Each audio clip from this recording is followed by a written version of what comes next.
Good morning. I have, partly because of the awkwardness of this weekend in New Brunswick and the new restrictions, we decided not to have music this week, not to have live music. So I've got a video to watch before the talk and a video to watch after. And I thought the video to watch before could be our prayer time this time. It's Mary Gauthier singing Mercy Now, which we've used here over the years from time to time. And so I was just thinking, she's singing about all the people in her life that need mercy. Maybe we could be doing the same thing. We could be thinking, who in our life needs mercy now? Who do we, and it can be us, you know? In what parts of my life do I need mercy now? So let's let this be kind of our prayer. Take it away, Bill. Lord, be with us. Thank you.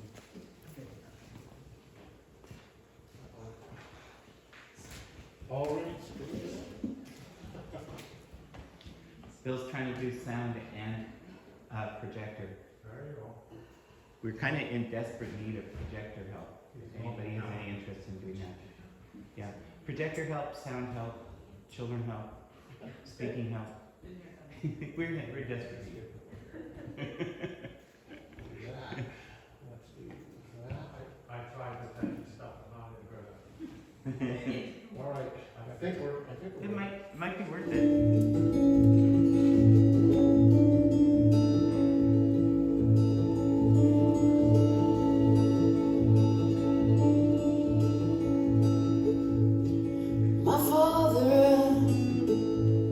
Sure could use a little mercy now.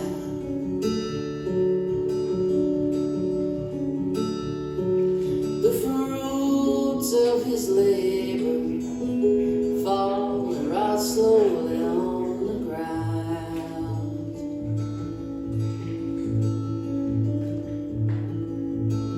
His work is almost over. It won't be long. He won't be around.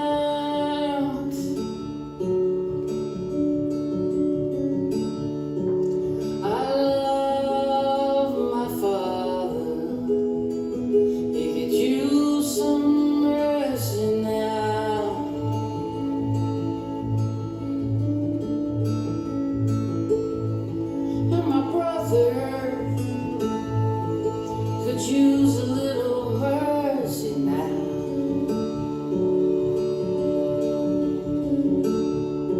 He's a stranger to freedom, shackled to his fear and doubt.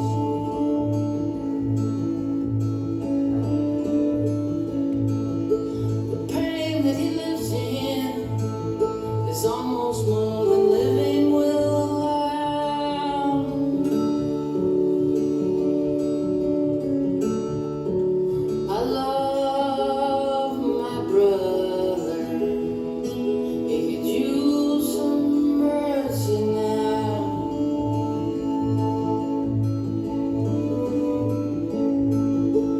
Church in our country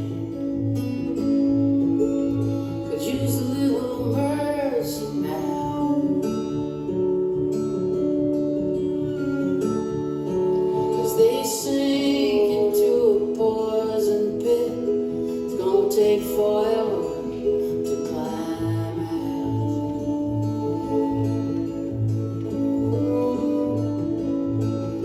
They carry the weight of the faithful,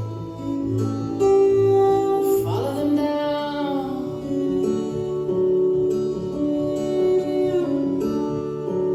I love my church and country. They could use some mercy now.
Isn't that beautiful? Yes, it will. There's one line I noticed this time I've never noticed before. I know we don't deserve it, but every one of us could use a little mercy now. And I thought, I don't know that I believe that. I love the song, you know, but it actually touches me pretty deeply. Because sometimes, you know, when you love people and you see that they're struggling, you really don't have answers. You don't have anything that will really help. All you have is your heart pain, you know. Sometimes you can be there. Sometimes you can cook a meal. Sometimes you can be an encouragement. But so often we don't have the answers or the ability to do everything we wish we did. So I just love the simplest prayers, like God, mercy now, please. Yeah.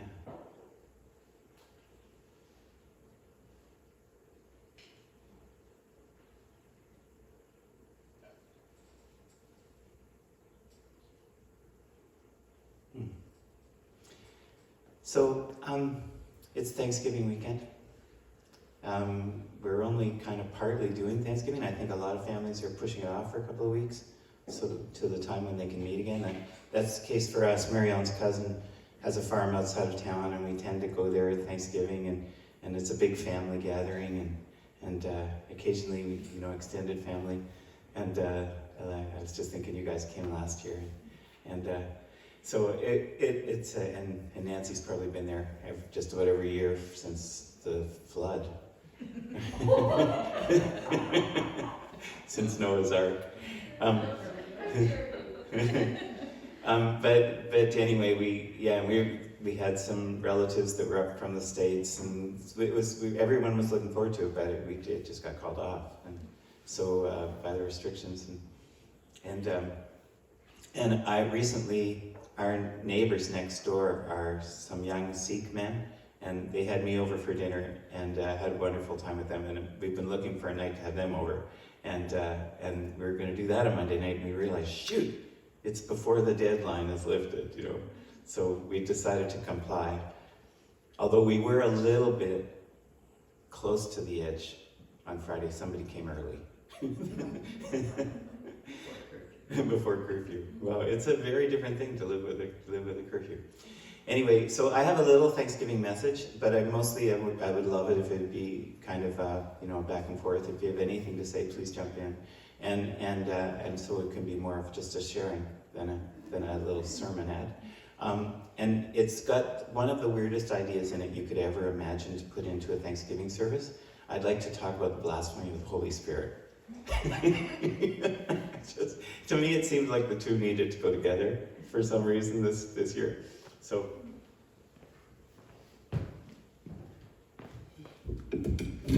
keeping up with the long-standing tradition of doing the silliest things. So, calling this talk the open door. Hi, Renata. So it's Thanksgiving weekend. I've been thinking a lot about contentment. What part does contentment play in Thanksgiving? What do you think? Yeah, Pete? When I can do something for someone else. Say it again? When I can do something for someone else. Oh, that's what makes you feel content. When you... It brings me out of one depression. It brings you out of your depression if you can do something for somebody else. And it makes them happy. It makes them happy too. So you feel content when you get... And so you feel thankful? Contentment and thankfulness go together kind of, a little bit that way? Yeah, what else? Yeah, Jess? I don't know. Well, thank you for telling us. Next. For a long time, Thanksgiving has been my favorite of the holidays because I think it's the least commercialized, and there's nothing that we are supposed to do except have a meal together. Tell that to the turkey. So I think it evokes contentment for me. Oh, it evokes contentment because it's the least commercialized of the annual holidays. Yeah. And it's not such a big hullabaloo. Yeah. It's not like trying to get ready for Christmas. Right. So or even bigger, Black Friday. Right. Yeah. So instead, contentment for you is it's simple, and it's family, and it's meal. It's together. Less expectations. and contentment makes you more thankful. Yeah, Brian? It's a time that sort of compels us to think about being thankful and having some gratitude for what we have, what has been passed our way in life one way or the other. So, yeah, I think it's a good reflective time. So you think it's a really good time that we have it carved out every year. There's a time that's designated to just think about all the things that we should be grateful for. Yeah, cool. I think one of my favorite parts about Thanksgiving is that the colors are always so beautiful, the autumn colors, and you just get the chance to appreciate them with a bunch of other people. Yeah, and there's something just about, just being aware of where you are, and that's like, and sometimes it looks like this, and that's kind of magical. In this part of Canada, it's a magical season. The weather's just been outstanding for the last period of time. The trees are changing to these bright colors now. And there's something about appreciating that with friends that just makes it revitalizes this part of the year for sure. Wow, cool. Yeah, the word contentment is the word I want to focus on. Yeah, what does contentment mean? Yeah. For me, if I think about contentment, it's a big part of it is being whatever I've got, I'm okay. I'm not, striving to get something else. And that's not always easy to come by because there's a lot of, in the world around us that tells us we should want more or we should want something different. And so, for me, contentment it frees up my ability to just do things. I didn't hear the last part. Contentment frees up your ability My to... ability just to be thankful for. Contentment frees up your ability to be thankful. I like that. So you said, I'm afraid I didn't hear everything perfectly, but I think what you're saying was contentment for you was not feeling like you had to scurry to get something. To get something more than what I already To get something more than what I already have. In other words, to be content with what I have. Yeah. Okay. It's beautiful. And contentment frees up gratitude. I think so too. I think it's a precursor to gratitude. Yeah. Which I think is exactly what Scripture says, is not to be content with what you have. I say, speak really loud. It's not your mask's fault. It's my head. I think that actually Scripture talks about that, about being content with what we have. Scripture says a couple of things about that. Scripture says, godliness with contentment is great gain. That's a famous line. And I'm going to bring the most famous one is St. Paul in Philippians, where he says, I've learned how to be content in all things. I'll bring that scripture in a minute. But I just was thinking, how else would we describe contentment? I really like what Lauren is saying. I don't feel like I need to get anything more than I have. Yeah, I think a lot of people look at, I don't know, I see this all the time. Contentment, for me, is that, to be content with what I am, and what I have. Mm-hmm. Some people look at that as lack of ambition. Right. Yeah.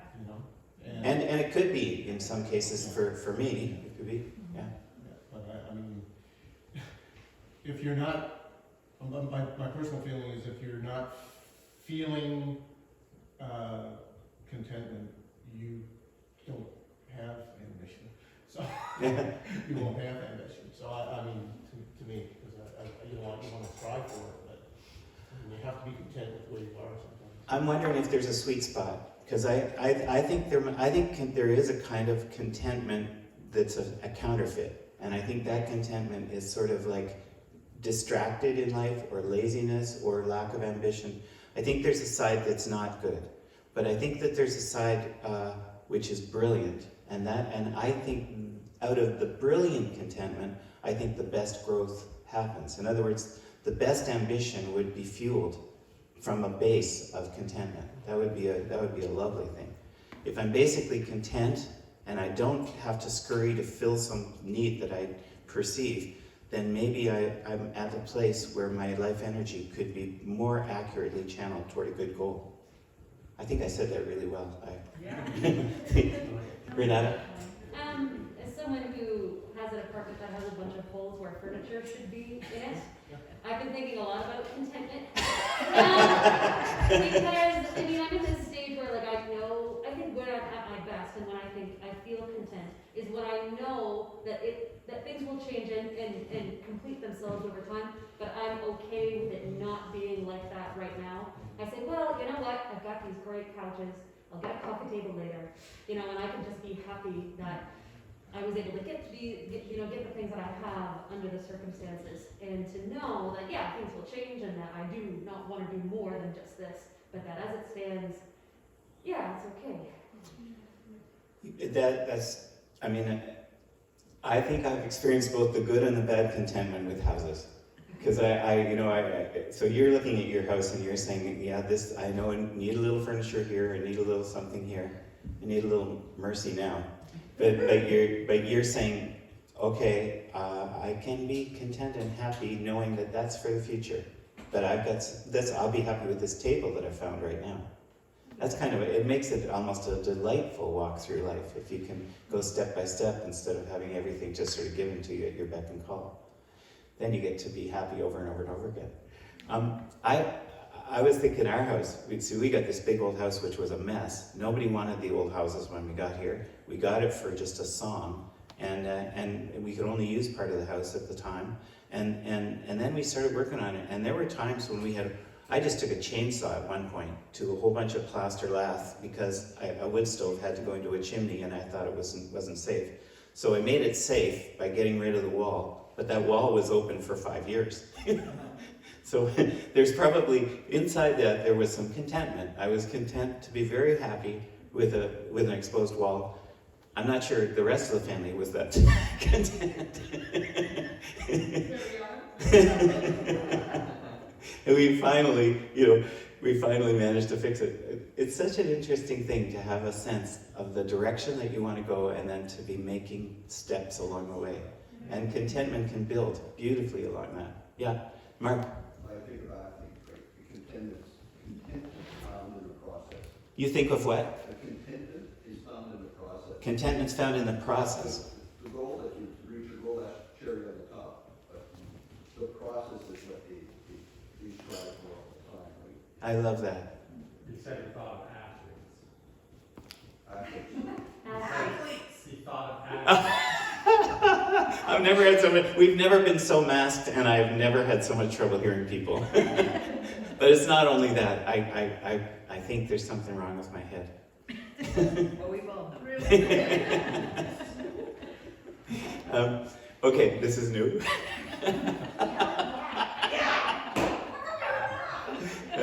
I can't hear you. Yeah, Lorna? We had a reading this morning that I wouldn't have connected with contentment. It was in the early service, and there's always a contemporary reading. And this was a parable in I think basically a self-help book.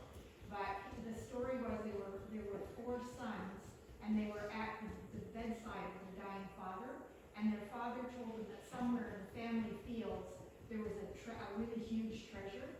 And they said, where? But he was already gone. Oh. Somewhere in the family fields there's a really huge treasure, and then, sorry, he takes his last breath. So they took all of their tools, their pickaxes and their shovels, and they dug through all the fields for a long time, but they couldn't find anything, so they gave up in despair. And then the last line is, and then the next season there was the best harvest ever. So, are you saying that a dying father really ought to be manipulative? Saying they had the wrong idea. They had the wrong idea of the treasure. Okay, that's excellent. So sometimes our lack of contentment is based on a bad goal. Our lack of contentment is based on an expectation which is really not where the treasure lies. That's so good. And expectations are huge. And expectations are huge. I believe it. So here's where I'll give you St. Paul's famous comment about contentment. Not that I speak from want, for I've learned to be content in whatever circumstances I am. I know how to get along with humble means, like exposed brickwork and a wall for 5 years. And I also know how to live in prosperity. A new kitchen. The kitchen renovation. In any and every circumstance, I've learned the secret of being filled and going hungry, both of having abundance and suffering need. I can do all things through him who strengthens me. That's a pretty wonderful, wonderful passage. I think Philippians, the little 4 chapters in Philippians, it's just it's one of my favorites. 1 John and Philippians, I just go back to them. Anyway, so content in this surprised me. I looked at the meaning of the word in Greek. And content means, don't take it through our lens, because it doesn't mean it the way you'll first think of it. It means to be full of yourself, to be filled with yourself. Isn't that an interesting thing? So, to be full of yourself in our day and age, we say, oh, that person is arrogant or pompous or boastful. But to be full of yourself in the ancient world was to be lacking nothing, to know that you were content in this situation. Your emotions weren't striving to find something that you didn't have, to be filled with yourself. So now here's Jesus and miracles. This is where it gets wonky. This is the talk about to take a detour. Not everybody could see Jesus' miracles. Jesus seems to be limited by the atmosphere of faith in a culture. Like in his hometown, he goes and could only heal a few people there, it says. So it seems like there's some kind of limitation based on what people can accept. And we used to say, seeing is believing, but I think it's also true, believing is seeing. If you don't believe something is possible, you can make up an excuse for what's happened, even if it seems odd to you. Even if you had an experience that others might be thinking was divine or supernatural or extremely rare, however, you can usually find a way to slough it off if you don't believe it. If you believe it's possible, you might have a different grid. You might have a larger perspective that could allow for an anomaly or, something in normal life that's a little different. So anyway, not everybody could see them. Remember this passage in Matthew 12? Jesus heals somebody, and all of the Pharisees are so angry at Jesus that instead of rejoicing, they say he casts out demons by the spirit of Beelzebub. That's what happens in Matthew 12. So they harden their heart. They don't see something beautiful. They don't see a reason to rejoice that somebody was sick and hurting and somehow an unusual love touched them. They don't see that. What they see is they just harden their heart, cast out demons. And Jesus says, therefore I tell you, people will be forgiven for every sin and blasphemy, but blasphemy against the Spirit won't be forgiven. Whoever speaks a word against the Son of Man, no problem. But whoever speaks against the Holy Spirit, that won't be forgiven, either in this age or the age to come. Now, a kind of a literal reading of this in English has sent some people into neurotic fits. I actually have met a few people who are deeply troubled by a verse like this because they'd say, I think I've done it. I think I've said the magic words backwards, and I think that there's no hope for me now.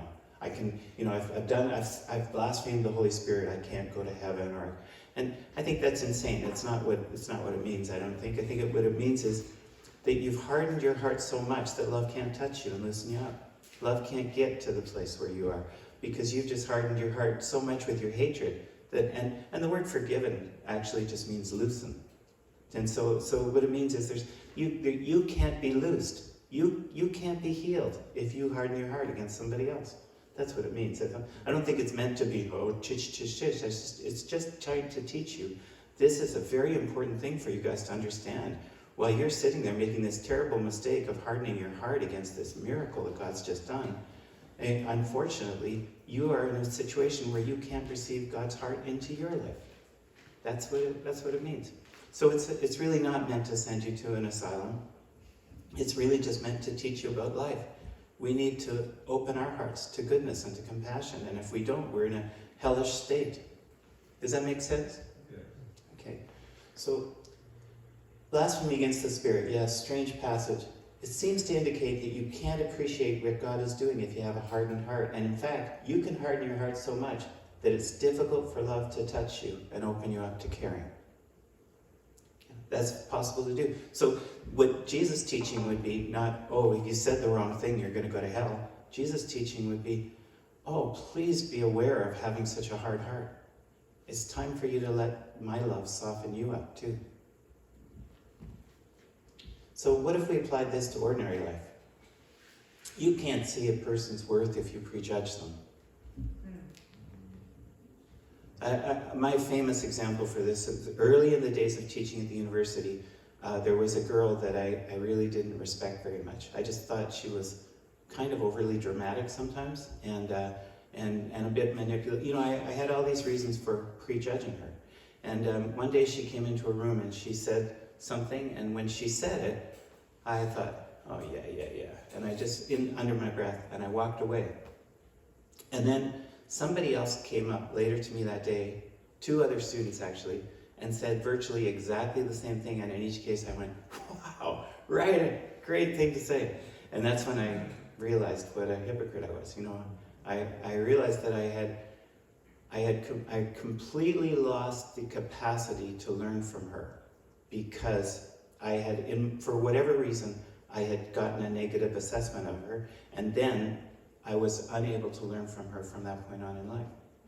And I just think that that's kind of what happens to us. We make these judgments, and unless we're very, very careful, they mean that we miss whatever treasure that person has to offer that day. The thing she had to say was exactly as good as the thing the others had to say. And I should have rejoiced earlier in the day. You know? And I remember at that point thinking, I don't want to treat people like this anymore. And I noticed that mostly since that time I don't. I think probably I do sometimes, but mostly I don't. I have learned to think of people as treasures and to think there's always something you could learn in any interaction. And I had this confirmed for me recently in the most beautiful way.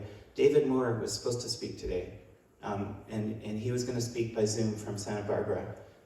But it turned out that Walter knows the best about the technology to get the camera so that he can see us while we're seeing him. So we decided to put it off until hopefully Walter's here on November the 7th. Oh, and next week, Eden Jerzak is speaking, and the week after that, Brad Jerzak is speaking. So we had a wonderful October lineup. Anyway, so David told me about a Sikh activist named Valerie Kaur, K-A-U-R, and I think she's incredible. She started something called revolutionarylove.com, or Revolutionary Love. You could Google it.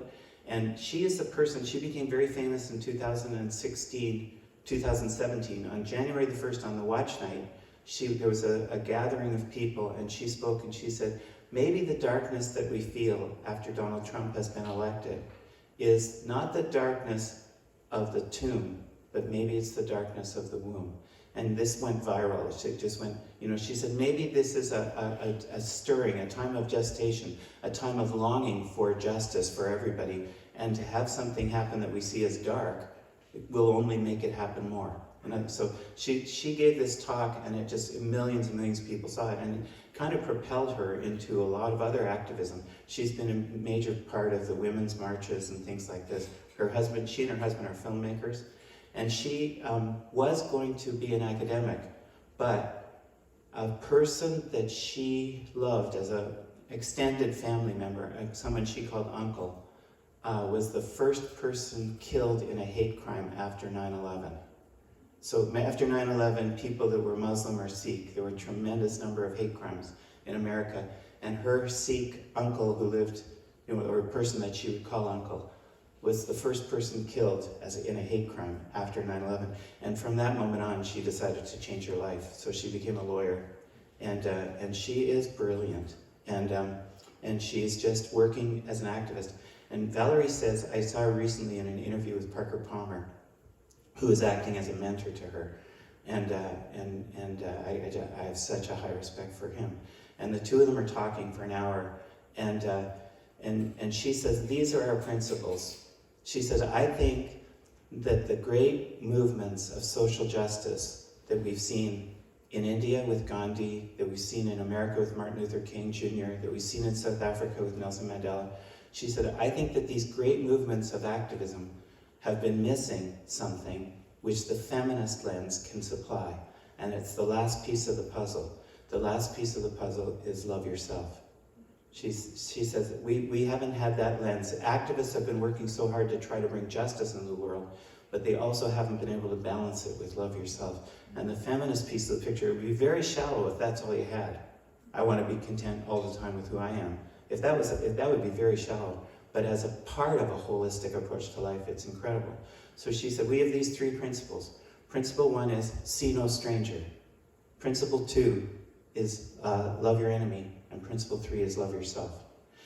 See no stranger. This is the kind of activism that they're doing. See no stranger. She said, you know, we know now that if you see someone who looks visibly different to you, your brain goes amygdala. Your brain goes fight or flight. It's the way we are physically. We say that we're not prejudiced, but actually it's the most natural thing in the world. When we see someone that we perceive as other, our brain says, careful, careful, careful. So she said, our principle is see no stranger, which is apparently a very essential part of Sikhism. And what Parker says is, the way that I've been trying to heal this in myself is to think of each person as a center of wonder. I understand that my brain is going to be fighting me. My brain is going to say other. But I can heal that if I see every person as a center of wonder. Isn't that beautiful? Like if I look at each person and I think, what can I learn from you? Then I can gradually develop the discipline to become something more beautiful than just a frightened human. Yeah. So anyway, and then, she said, love your enemy. This is her second principle. I thought that was fantastic. Love your enemy. Because she said, hatred just doesn't do anything except bring more hatred into the world. So we have to learn how to understand the needs of our opponents and why they're so much fighting against us. And where we can, we have to reach toward them. And then love yourself. So anyway, I'm so taken with this young woman. What if we apply this to ordinary life? You can't see a person's worth if you prejudge them. The same goes for experiences or places. If you have a bad attitude about something, you're likely to miss whatever secret it contains. Here's a great example from yesterday's news.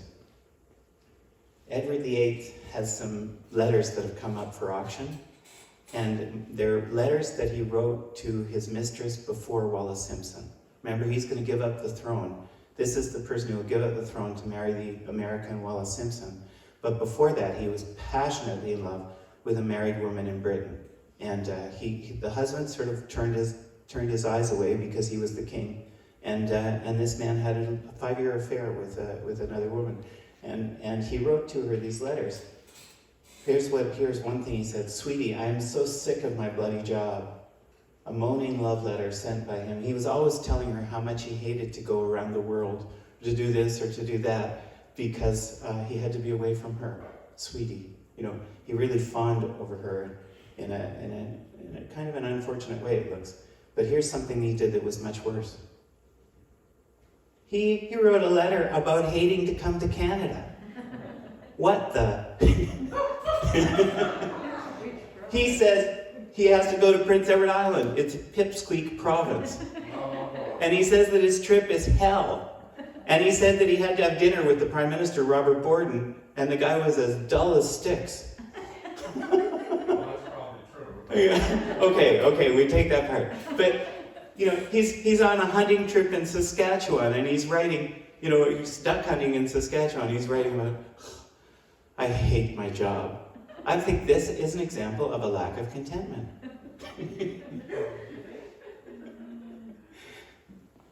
Pipsqueak province?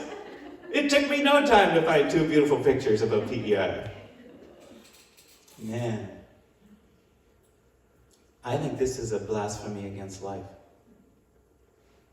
You know, I think Jesus has taught us, be very, very careful not to harden your heart. But I think that we're doing this more than we know. And we can blaspheme against life because we don't see what's there in another person or what's there in an experience.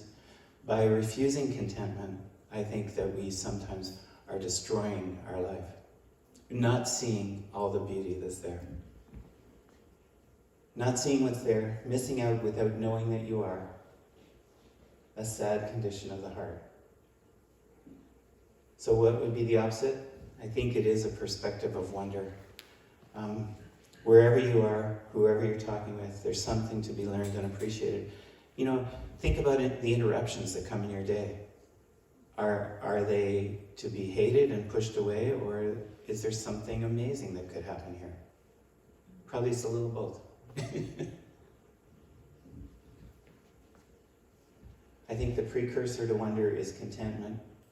And contentment is the gift that allows you to stay at rest without focusing on a lack of resources. And as such, it's the perspective that allows a door to open to all the mysterious hidden treasures in an experience or a person. I've been thinking, you know, I've been thinking about people and how they change with the times. And lately all I've been seeing are people throwing love away and losing their minds. This is an old song. What's forever for? So can you be too contented? I guess so. But the real thing is a gift. It allows you to go deeper and deeper into a friendship, or a moment in nature, or a conversation, or a wonderful meal, or a craft beer. It allows you to enjoy life. How important it is not to commit blasphemy against the spirit of life. So, just a question. When did you last, I'll give you a minute to think about, when did you last experience contentment? You want to answer already, Pete? Last night was when I experienced contentment. Wow. Why? What happened last night? It's just this person called me up. He told me what I'd done for this little girl and how well she liked it because I'd done something for her, and that was contentment for me. Oh, that's fantastic. So you actually learned about something, about someone being grateful for something that you'd done for a child. Yeah. Wow. And that brought you joy and contentment. Yeah, Brian? Not about that, but about the prejudging thing. Yeah. And I asked Peter if it's okay. Yeah. Years and years You ago. want to, it looks like you're good. Tell a story. Come take the microphone. No. But he's wrong. Years and years ago, I knew Peter in a different light.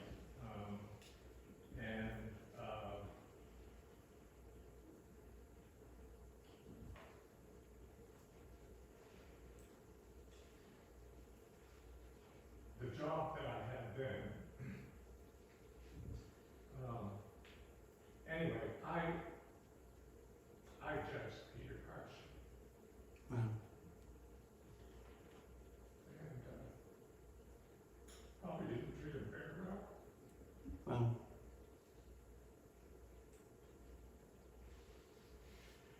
But we talked about that, and I haven't forgotten now. You love him. Yeah. Pete, do you forgive him for earlier treatment from years ago? So I do. Yeah. And I've been able to see his good qualities, and I've been able to see a man not the clock and the circumstances. And that's involved a change in him, it's involved a change in me. But, yeah, we're friends now, and, and I'm just so glad he comes to church, and I'm glad he's getting something out of it, and I'm happy for him. Thank you. He loves you, Pete. Hope it Yeah, I adds love him too. hope it adds to your contentment. I love Brian too. What? He loves Brian. I love Brian too. Look, This is so beautiful. So what happened is that something that was closed off became opened up, and there was treasure there. Yeah. Yay. No more blasphemy against the Spirit of life. That's one of the worst things prejudice withholds from you, the ability to be happy for someone else. I love that feeling. When somebody experiences something like, oh yes, I'm so thrilled for them. Me too. But if you prejudge someone, you don't get to experience that. That's so true. Yeah. No, every time Elon Musk or Jeff Bezos makes another $1 billion, I just want to cheer. I have a friend who says, I wish that if you made $1 billion, you get a certificate in the mail saying, congratulations, you won life, and now let's take the rest of your effort and make things better for everybody else. Okay. Did it ever happen to you that you experienced contentment in the midst of circumstances which were actually very difficult? Where maybe the circumstances would have pushed you away from contentment, but somehow you still knew you were content in spite of the wall being exposed for 5 years.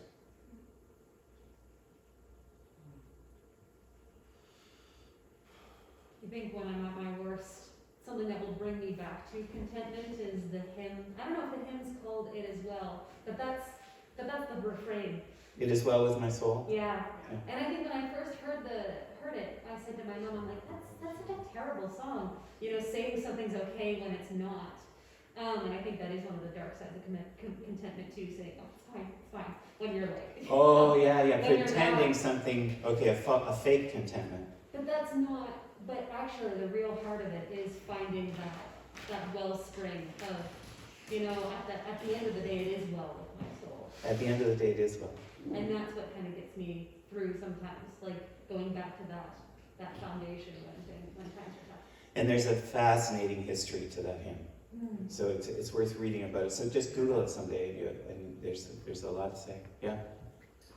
I had when I used to go to Zion Church for suppers, that was Zion Church. Oh, when you go to the church suppers at Zion Church? I used to go. You, There's a woman there from the state, and she read a piece of the Bible. It was in Matthew. yeah. She read. She said, it read, if you do not forgive others, God will not forgive you. I think she's got every right to say that if she's in a Christian church, because Jesus said that. He said, God will not forgive you. Yeah. But I think it means more like what I said before. It's just like telling it like it is. If you don't allow compassion to flow through your life, then compassion is not going to be a healing force in your life. Yeah. And my mother said the same thing to me. Yeah? Yeah. She said, if you do not forgive others, God will not forgive you. You know what? It's not easy to forgive, but it is a pretty important part of life, isn't it? Oh, yeah. It's pretty rich. Yeah. I wonder, can you ever think of a time when you learned something through contentment? This is my last question for today.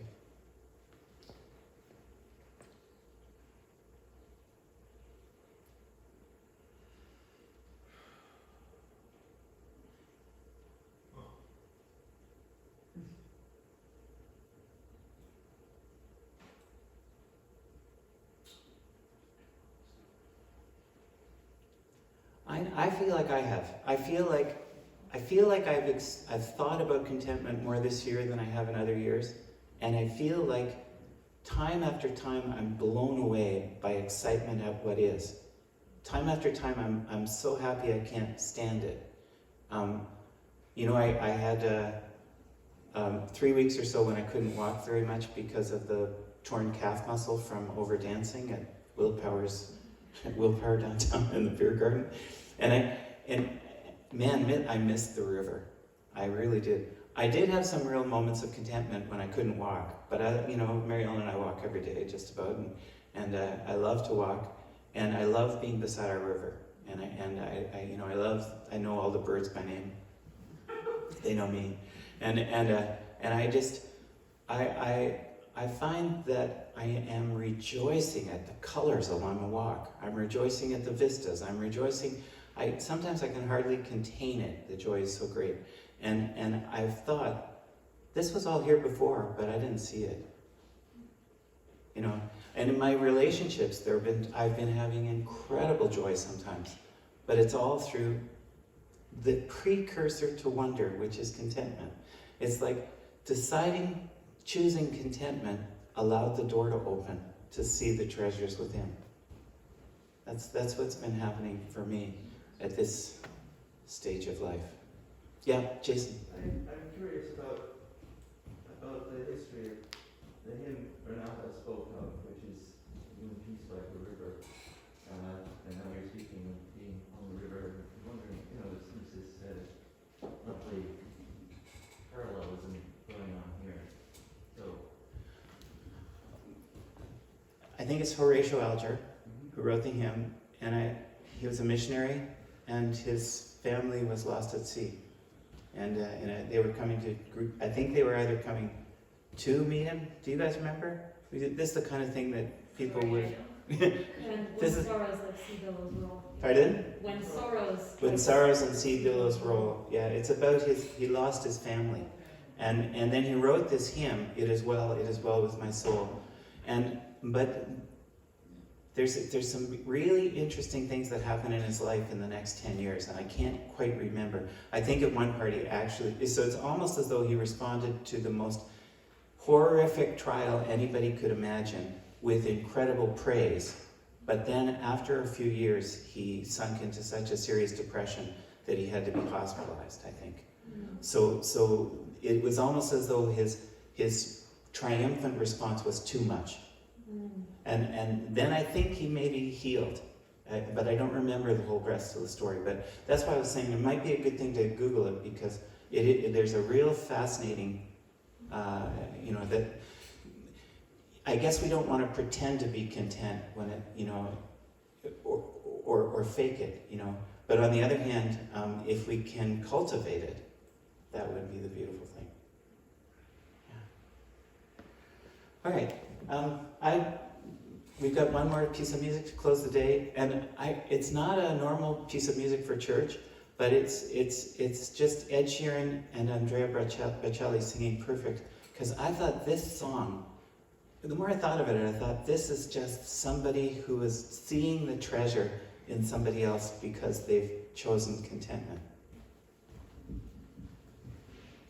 Also, I love to watch Andrea Bocelli read the words in Braille. It's so beautiful to see him doing this and to see all the joy in these people as they make this piece of music together. It's a song Ed Sheeran had written and had done first, and then he thought it would be beautiful if he could get an opera singer to join in. So it's quite a beautiful little video.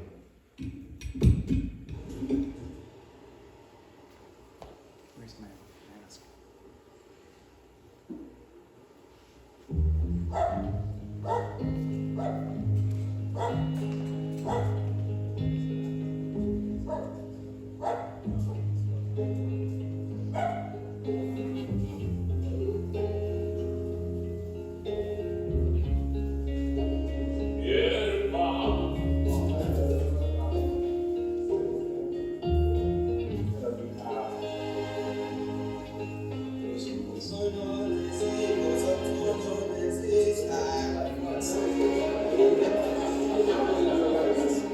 Who's going to be the best at teaching Italian?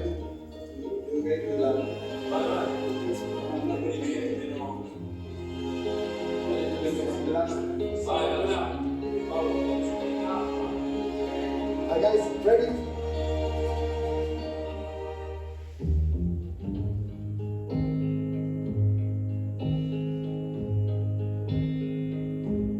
I found a love for me. Well, darling, just dive right in and follow my lead. Well, I found a girl, beautiful and sweet. Well, I never knew you were someone waiting for me. 'Cause we were just kids when we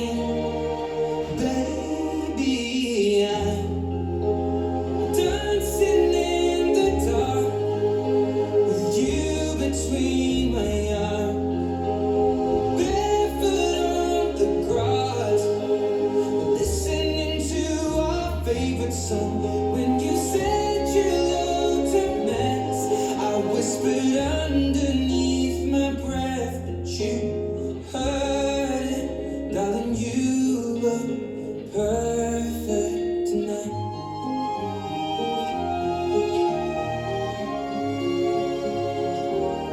Sei la mia donna, la forza delle onde del mare, cogli i miei sogni, i miei segreti, molto di più.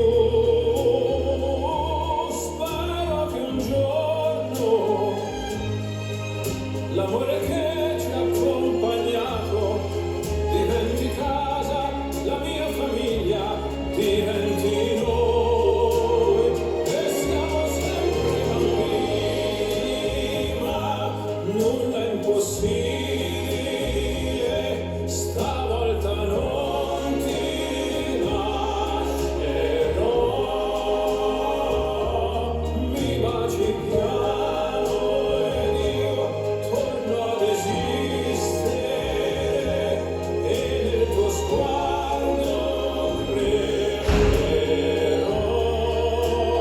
Ballo con te nell'oscurità, stretti forte poi a piedi nudi noi. Dentro la nostra musica ti ho guardata ridere e sussurrando ho detto: tu stasera vedi sei perfetta per me.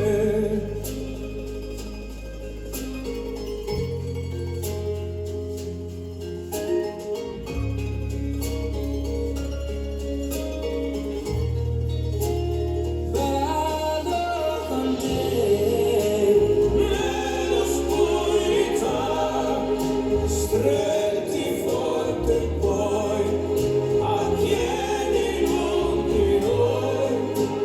Dentro la nostra musica ho creduto sempre in noi, perché sei un angelo e io ti ho aspettato quanto ti ho aspettato, perché tu stasera sei perfetta per me.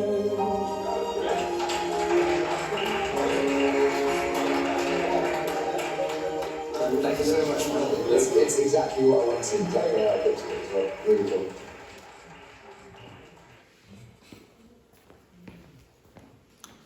I was just thinking, what if we all had somebody say that to us?